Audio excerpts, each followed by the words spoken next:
Some photos feel like you've walked into a story halfway through. You're not just looking at a subject, you're looking through something, past something, into something.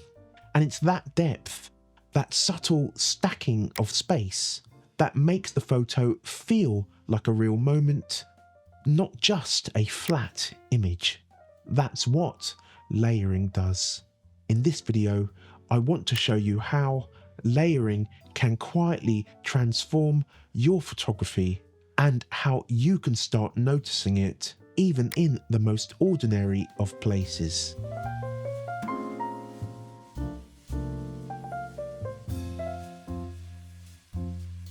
We often talk about layering like it's a technique. Foreground, middle ground, background. Stack them neatly and you've got depth. But real layering isn't about arranging shapes. It's about creating tension between spaces. When a photo has strong layering, your eye doesn't just land somewhere, it moves. It weaves through the frame, from the edge of a wall, to a figure in the distance, to a colourful background. And that movement, that's what pulls the viewer in. Because when the composition has depth, the moment feels real. Layering keeps the viewer hooked, where you're allowing them to explore your photo rather than just glancing at it. It's such a powerful technique because it not only makes your photo three-dimensional, it also sparks curiosity and it rewards observation. And it isn't just a tool for street photography. You'll find it in landscapes, cinematic shots, even classical painting. Anywhere the artist wants to guide the eye through a scene instead of handing you the subject all at once. And the best part is, you don't need the perfect scene to find it. You just need to understand how space unfolds when looking at your camera's LCD screen. This photo was captured in Brighton. At first glance, it's simple. A lone figure walking along the beach, the pier in the distance. But when you start noticing how the frame is built, you realise that the story is told through space. The foreground is this curving concrete wall, which subtly frames the pier, and its unique concrete, almost brutalist design distinctly juxtaposes and contrasts with the natural pebble beach and the sea. Then there's the middle ground, the figure walking slowly along the pebbled beach. I was lucky enough to capture them completely alone, with no one else in the frame, and that gives the photo a vibe. The solitude creates a reflective, almost sombre atmosphere. And in the background, we've got Brighton Palace Pier, still standing, still bright, still full of life.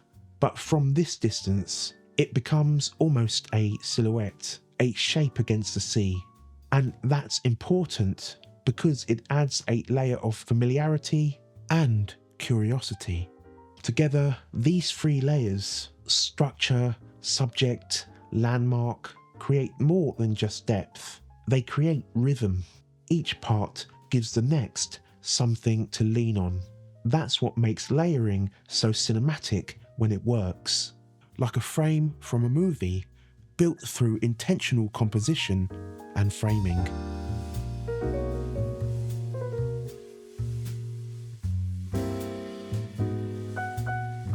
Layering isn't just something that happens, it's something you set up.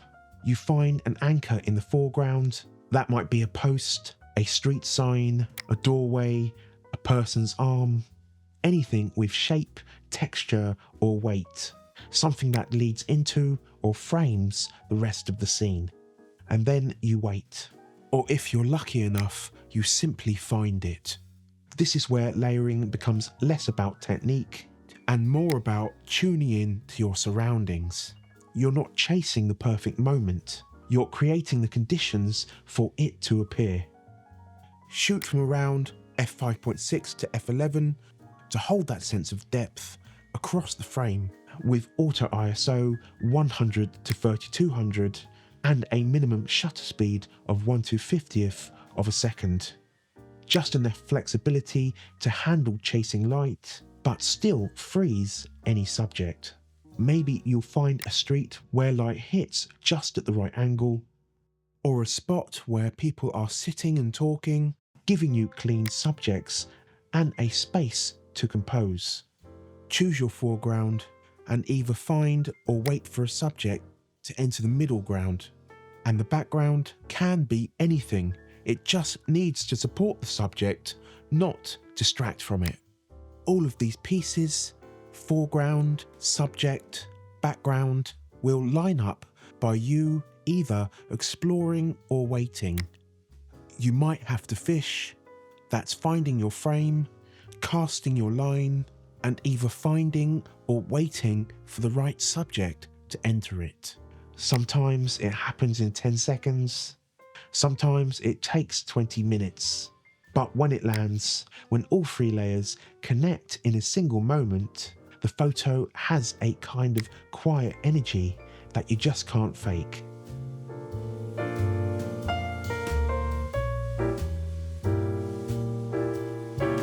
When people talk about layering, they usually mean depth, but I think it's more than that. Done well, layering makes your photo feel cinematic, like a still pulled from a film, not just a picture, but a scene. You're not just filling space, you're creating dimension.